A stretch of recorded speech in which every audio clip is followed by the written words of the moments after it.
ผู้แห่งนี้และพระพุทธไม่สัทธากว่าสามพระพุทธรูปองค์ปางท่านพ้นขึ้นหนึ่งองค์เพื่อมาถวายในประการหนึ่งขอซึ่งเทพราชเจ้าทั้งหลายจงมาปุกปักรักษาอาคีไปจุรไปมุตกาไปและที่นี่ก็ขาเถินสาธุสาธุสาธุเอาครับต่อไปไหวพระพร้อมกันเด้อเยมินาสักกาเลนะตังพุทธังอภิปูชญามาอะระหังสัมมาสัมพุทโธภะคะวาพุทธังภะคะวันตังอภิวาเทมิเย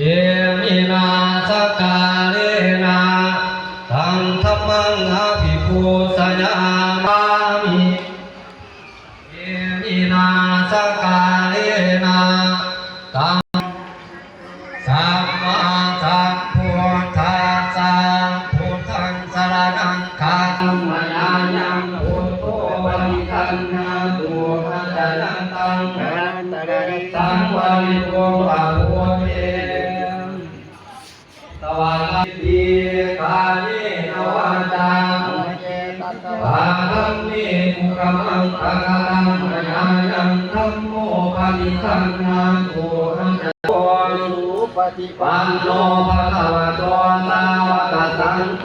ญาณปฏิปันโนภะคะวะโตสาว